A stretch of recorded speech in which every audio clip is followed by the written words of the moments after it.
Hello everyone, आप देख रहे हैं job instructor YouTube channel. Friends, आज की इस वीडियो में हम डिस्कस करने वाले हैं, जैसा कि आपने थंबनेल पर देखा कि ये जो वैकेंसी है वो आपकी 25,000 प्लस पदों पर ये वैकेंसी निकाली गई है, राइट। इस वैकेंसी में आपको जो पद मिलने वाले हैं, एक तो आपका पंचायत सचिव का पद हो गया, ठीक है। एक एलडीसी का पद हो गया, लोअर डिवीजन क्लर्क, ठीक है। तो इस तरह के डिफरेंट डिफरेंट पदों पर ये रिक्रूटमेंट निकाली गई है। बहुत अच्छी रिक्रूटमेंट है। इस वीडियो में हम जानेंगे कि आपको इसका जो ऑनलाइन फॉर्म है वो किस तरह से फिल करना होगा। ऑल इंडिया कहीं से भी आप बिलोंग करते हैं, किसी भी स्टेट से बिलोंग करते हैं, आप यहाँ पर फॉर्म को फिल कर सकते हैं। साथ ही इसमें कितनी फ़ीस आपकी एप्लीकेशन फॉर्म की लगने वाली है वो फ़ीस हम इस वीडियो में जानेंगे, ठीक है। कब से कब तक आप फॉर्म को अप्लाई कर सकते हो वो डेट जानेंगे। सिलेबस क्या रहेगा, ठीक है। सिलेक्शन प्रोसेस क्या है, इस वीडियो में हम पूरा डिटेल में जानने वाले हैं, ठीक है। तो वीडियो को बिल्कुल भी स्किप मत करिएगा। और इसमें जो क्वालिफिकेशन मांगी गई है, जैसा कि स्क्रीन पर आपने देखा होगा, थंबनेल पर देखा होगा, 12th मांगी गई है। अगर आपने 12th किसी भी स्टेट से किया हुआ है, आप इसके फॉर्म को अप्लाई कर सकते हो। तो चलिएगा स्टार्ट करते हैं और बताते हैं आपको पहले इस ऑफिशियल नोटिफिकेशन के बारे में। उसके बाद फॉर्म कैसे भरना है स्टेप बाय स्टेप, लास्ट तक पेमेंट तक मैं आपको बताऊंगा। तो आप लोग बिल्कुल भी स्किप ना करें, चैनल को सब्सक्राइब करें। जॉब इंस्ट्रक्टर यूट्यूब चैनल पर आपको जो भी अपडेट मिलती है एकदम से सही और सटीक इन्फॉर्मेशन मिलती है। कोई फेक इन्फॉर्मेशन आपको नहीं दी जाती है, चाहे वो प्राइवेट वैकेंसी हो चाहे वो गवर्नमेंट वैकेंसी हो। जो भी अपडेट मिलेगी एकदम सही और ऑथेंटिक मिलेगी। टेलीग्राम पर मैंने इसकी पीडीएफ और फॉर्म भरने की लिंक को शेयर कर दिया है। फ्रेंड्स, मैं आपको बात करूं इस वैकेंसी की, तो ये वैकेंसी बिहार कर्मचारी चयन आयोग की तरफ से निकाली गई है। हालांकि इस चीज़ से सभी अवेयर होंगे, मुझे पता है। मैंने भी कुछ टाइम पहले एक वीडियो प्रोवाइड कराया था, लेकिन इसकी डेट को एक्सटेंड कर दिया गया है। तो आप देखेंगे यहाँ पर डिफरेंट डिफरेंट पदों पर डिफरेंट डिफरेंट विभाग की वैकेंसी है, ठीक है। लेवल 2 का यहाँ पर वेतनमान रहेगा। इन 12th से आपको यहाँ पर मिलने वाला है। कुछ पद ऐसे होंगे जहाँ पर आपको कंप्यूटर का भी नॉलेज होना चाहिए और आपको टाइपिंग भी करनी पड़ेगी, ठीक है। आपका स्किल टेस्ट भी एग्ज़ाम होने वाला है बाद में। तो इस तरह से यहाँ पर वैकेंसी की बात करें तो आप लोग देखेंगे, हालांकि यहाँ पर पंचायत में भी वैकेंसी, पंचायत सचिव की वैकेंसी पंचायती राज विभाग में। 12th है, यहाँ पर कोई आपसे दूसरा यहाँ पर नहीं है, केवल 12th सीबीटी के बाद आप यहाँ सीधा सिलेक्शन ले सकते हो। उसके बाद यहाँ पर देख सकते हो निम्न वर्गीय लिपिक यानी कि एलडीसी जैसे हम बोल सकते हैं पंचायती राज विभाग में, ठीक है। उसके बाद परिवहन विभाग में भी वैकेंसी निकली गई है निम्न वर्गीय लिपिक की, ठीक है।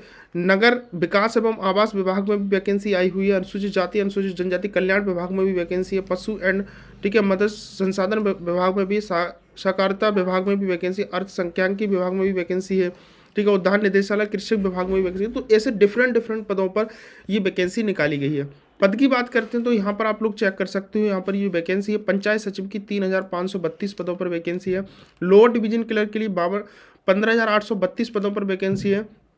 उसके बाद यहाँ पर राजस्व स्टाफ की, रेवेन्यू स्टाफ की 3,559 वैकेंसी है। तो टोटल इस तरह से वैकेंसी आपकी हो जाती है, ठीक है। उसके बाद यहाँ पर हम बात करते हैं फ्रेंड्स की इसमें वैकेंसी, तो आपके लिए एक नोटिफिकेशन जो है विभाग ने निकाला था 29 जनवरी 2026 को। उसमें साफ साफ क्लियरली ये बताया था कि जो पद है टोटल वो कितने पद हैं, यहाँ पर आप लोग चेक कर सकते हो, ठीक है। तो 25,311 पदों पर ये वैकेंसी आई हुई थी, जैसा कि इसमें बताया गया है, राइट। उसके बाद यहाँ पर कई अलग अलग कैटेगरी वाइज भी वैकेंसी है। सभी पीडीएफ को मैंने अपने टेलीग्राम पर शेयर कर दिया है, वहाँ से आप जब जाकर के इसको एक बारी चेकआउट कर सकते हो। अगर मैं बात करूँ इस तरह से यहाँ पर वैकेंसीज को डिवाइड किया हुआ है। फॉर्म भी हमें आगे फिल करना है, कैसे इसमें फॉर्म फिल करेंगे वो भी मैं आपको यहाँ पर आगे बताने वाला हूँ, ठीक है। तो यहाँ पर मैं थोड़ा सा ओवरव्यू आपको इस फॉर्म के बारे में दे देता हूँ, जिससे वीडियो ज़्यादा लेंथी ना बने। आगे हम थोड़ा सा स्क्रॉल करते हैं, इसमें date of birth, eligibility criteria सभी को चेक कर लेते हैं। थोड़ा सा नीचे आएंगे और यहाँ पर बोला गया है कि आपकी कम से कम उम्र जो है, न्यूनतम उम्र 18 साल होनी चाहिए। अगर आप अनरिजर्व पुरुष कैंडिडेट हो तो 37 साल तक फॉर्म भर सकते हो। ओबीसी या ईबीसी कैंडिडेट हैं तो आप महिला या पुरुष है तो 40 वर्ष तक फॉर्म भर सकते हैं। अनरिजर्व फीमेल के लिए 40 वर्ष एज है। एससी एसटी के लिए मेल फीमेल के लिए 42 वर्ष एज लिमिट है। और कम से कम 18 वर्ष सभी के लिए रहेगी यहाँ पर। और सभी कैटेगरी के दिव्यांग कैंडिडेट जो है उनकी 10 वर्ष की यहाँ पर छूट मिलने वाली है। बोला गया है कि आपकी जो मैट्रिकुलेशन में है यानी 10th में जो आपकी डेट ऑफ बर्थ है उसी के समतुल्य आपको यहाँ पर मान्य होगी। आप जो भी आपकी 10th की मार्कशीट में उसी के यहाँ पर आपको रिलैक्सेशन मिलेगा। सभी कैंडिडेट के छात्रों के लिए 100 रुपये की यहाँ पर फीस लगेगी, चाहे आप किसी भी कैटेगरी के कैंडिडेट हो, चाहे आप किसी भी स्टेट के कैंडिडेट हो। सिलेक्शन प्रोसेस की बात करें तो इसमें सीबीटी मोड एग्जाम होगा, जहाँ पर आपको सामान्य हिंदी, सामान्य विज्ञान एवं गणित और मानसिक क्षमता जांच, comparison, logic, reasoning and mental ability के क्वेश्चन आएंगे। ऑब्जेक्टिव टाइप क्वेश्चन होंगे, टोटल 150 क्वेश्चन होंगे। सही उत्तर के लिए 4 अंक मिलने वाले हैं, यानी कि टोटल 600 मार्क्स का ये पेपर हो जाता है आपका। और अगर आप क्वेश्चन गलत करते हो तो यहाँ पर 1 मार्क्स कटेगा, मतलब 1/4 की निगेटिव मार्किंग यहाँ पर रहने वाली है, ठीक है। उसके बाद आपके पास जो समय रहेगा वो 2 घंटे 15 मिनट का समय रहेगा, जिसमें आपका पेपर जो होगा हिंदी और इंग्लिश मोड दोनों में होगा, राइट।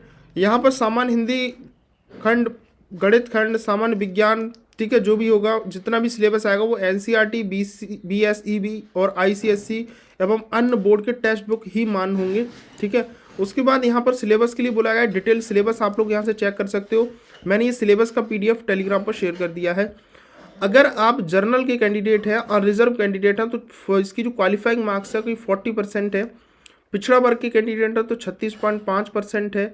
अन्य पिछड़ा वर्ग कैंडिडेट हैं तो यहाँ पर 34% है। SC ST के कैंडिडेट हैं तो 32% अगर आपको लाना मैंडेटरी है। ये क्वालिफाइंग है, अगर आप इससे नीचे लाते हो तो आपको यहाँ पर फेल कर दिया जाएगा, यानी कि डिस्क्वालीफाई आपको माना जाएगा। महिला सभी वर्ग की कैंडिडेट जो भी होंगी वो 32% और दिव्यांग के लिए 32%। तो इतना तो लाना ही लाना है अगर आपको नेक्स्ट स्टेज जाना होगा तो, ठीक है। तो ये कुछ सिलेबस आपका, और आगे हम बात करते हैं इसका फॉर्म आपको कैसे फिल करना है वो मैं आपको यहाँ पर बता देता हूँ। इसके फॉर्म के लिए यहाँ पर फ्रेंड्स इस वेबसाइट पर आएंगे। वेबसाइट पर आने के बाद यहाँ पर न्यू रजिस्ट्रेशन पर आपको क्लिक करना है। बोला गया है क्या आपने विज्ञापन संख्या 023 के लिए फॉर्म अप्लाई किया है? अगर किया है तो यस करेंगे और सीधा आपके लिए लॉगिन बोलेगा। मैंने यहाँ पर नहीं किया, मैं फ्रेश रजिस्ट्रेशन यहाँ पर करूँगा। अब यहाँ से आपको अपना फॉर्म फिल करना रहेगा। फॉर्म फिल करने के लिए फ्रेंड्स आपको सबसे पहले आपको अपना नेम लिखना है जो भी आपकी 10th की मार्कशीट में है, ठीक है। उसके बाद यहाँ पर आपको बोला गया है कि आप अपने फादर का नाम लिखेंगे, जो आपके फादर का नाम है। आपकी मदर का नाम क्या है, आपका gender male female third gender जो भी है यहाँ पर आप लोग लिखेंगे। उसके बाद बोला गया कि आप बिहार के डोमिसाइल कैंडिडेट हैं, अगर हैं तो यस करेंगे और आप यहाँ से अपनी कैटेगरी जो भी है वो कैटेगरी यहाँ से आप लोग चूज़ करने वाले हैं, ठीक है। कास्ट आपकी क्या है वो कास्ट यहाँ से आप लोग सिलेक्ट करेंगे, बिहार के कैंडिडेट के लिए है। अगर आप बिहार के कैंडिडेट नहीं है तो सिंपली आपको यहाँ पर बोलना है मैं बिहार का कैंडिडेट नहीं हूँ, और यहाँ पर ऑटोमेटिकली आपकी UR पर सिलेक्ट हो जाता है, आप अनरिजर्व में काउंट किए जाएंगे दूसरी स्टेट के कैंडिडेट। उसके बाद फ्रेंड्स यहाँ पर बोला गया है क्या आप दिव्यांगता PWD व्यक्ति हैं, अगर हैं तो यस करेंगे और बाद में आपको इसका डॉक्यूमेंट्स भी देना पड़ेगा, और नहीं है तो सिंपली आपको नो करना है। उसके बाद नेचर ऑफ डिसेबिलिटी, क्या आप दिव्यांगता के प्रकृति हैं, है तो ठीक है। ये अगर नहीं आप यस करेंगे तो यहाँ पर परमानेंट है टेम्प्रेरी जो भी है वो यहाँ पर सिलेक्ट करेंगे, और नहीं है तो सिंपली नो करेंगे और सारे ऑप्शन जो है वो डिसेबल्ड हो जाएंगे। यस करेंगे तो यहाँ पर भी आपको बताना पड़ेगा कि आप 40% से कम या उससे ज़्यादा के डिसेबिलिटी हैं, अगर हैं तो यस करेंगे और नहीं है तो सिंपली आपको नो करेंगे। तो मैं यहाँ पर डिसेबिलिटी वाला नो करता हूँ। क्या आप एक्स सर्विसमैन हैं तो यस करेंगे और यहाँ पर आप लोगों को डिटेल बाद में देनी पड़ेगी, नहीं है तो सिंपली नो करेंगे यहाँ पर। क्या आप NCC पूर्णकालिक कैडेट अनुदेशक हैं तो यस करेंगे, ठीक है, और नहीं है तो सिंपली आपको नो करना है, और हैं तो यस करेंगे और यहाँ पर आपको अपने NCC सर्टिफिकेट नंबर आपको देना पड़ेगा। उसके बाद बोला गया है क्या आप बिहार सरकार में कर्मचारी हैं जिन्होंने कम से कम 3 साल काम किया हो लगातार, अगर किया हो तो यस करेंगे और यहाँ पर नहीं किया हो तो आपको नो करना है, और अगर आपने किया होगा तो यहाँ पर आपको बताना पड़ेगा 12/12/2022 के बाद बिहार कर्मचारी चयन आयोग परीक्षा में प्रयासों की संख्या कितनी है, कितने बार आपने एग्ज़ाम दिया BSSC एग्ज़ाम, ठीक है। तो सिंपली आपको इस तरह से नो करना है। नहीं है तो क्या आप बिहार सरकार में विज्ञापन में उल्लिखित पदों में से किसी भी पद पर संविदा पर नियोजित हैं तो यस करेंगे और नेम ऑफ पोस्ट यहाँ पर बताएंगे कि आप कौन से पोस्ट पर हैं, सिंपली नो करना अगर नहीं है तो, ठीक है। और यहाँ पर अगर आप यस करेंगे तो पोस्ट का नाम बताएंगे। साथ ही यहाँ पर यह भी बताना होगा आपको कि सामान्य प्रशासन विभाग बिहार पटना में आलोक एकारात्मक हैं, यस अपने अकॉर्डिंग यहाँ नो करेंगे। जैसे भी आपको लगता है यस करेंगे तो यहाँ पर आपको उल्लिखित बिहार में संविदा की अवधि आपको देनी है, कितने टाइम तक आपने वर्क किया हुआ है। उसके बाद यहाँ से आप अपना मोबाइल नंबर देंगे, कंफर्म मोबाइल नंबर करेंगे, ईमेल डालेंगे, कंफर्म ईमेल डालेंगे, और उसके बाद यहाँ से आप अपनी डेट ऑफ बर्थ को चूज़ करेंगे, जो भी आपकी जन्म तिथि है वो यहाँ से आप लोगों को चूज़ करना होगा, राइट। उसके बाद यहाँ से आपकी उम्र आ जाती है, जैसे आप डेट ऑफ बर्थ चूज़ करते हो। सेकंड यहाँ से आपको ये कैप्चा कोड दिख रहा है, ये कैप्चा कोड आपको इस बॉक्स में लिखना होगा। उसके बाद आपको इसको यहाँ से सेव एंड कंटिन्यू पर क्लिक करेंगे। उसके बाद फ्रेंड्स आपने जो डिटेल यहाँ पर सबमिट की थी वहाँ पर सभी डिटेल के बाद आपसे बोला जा रहा है कि आप अभी भी कुछ इसमें एडिट करना चाहते हैं। अगर कुछ गलत मिस्टेक हो गया तो आप एक बार इसको चेक करने के बाद एडिट कर सकते हैं। अगर सभी कुछ ठीक है तो आप कंफर्म एंड नेक्स्ट पर क्लिक करेंगे, यहाँ से उसको ओके करेंगे। ओके करने के बाद यहाँ से आपको एक पासवर्ड मिल जाता है और यहीं से आपको एक जो आपका पासवर्ड और रजिस्ट्रेशन नंबर दोनों मिल जाते हैं, ठीक है। तो ध्यान रखना कि ये जो पासवर्ड और नंबर है ये आपके मोबाइल नंबर और आपकी जीमेल जो आपने दी थी उस दोनों पर भेज दिया जाएगा। ठीक है, ये चीज़ आप दोनों सही से नोट करके रख लें, इन फ्यूचर आपको काम आने वाला है। अब यहाँ से आपको क्लिक हेयर फॉर लॉगिन पर क्लिक करना है। उसके बाद अभी आपको जो रजिस्ट्रेशन नंबर मिला था वो यहाँ पर डालेंगे, पासवर्ड डालेंगे। उसके बाद ये सिक्योरिटी कैप्चर डालने के बाद आप यहाँ से इसको लॉगिन करेंगे। आपकी जो डिटेल है वो ओपन हो जाती है। यहाँ पर आपको स्टेप 1 कंप्लीट करना है, पर्सनल डिटेल। स्टेप 2 में आपको पेमेंट करना है।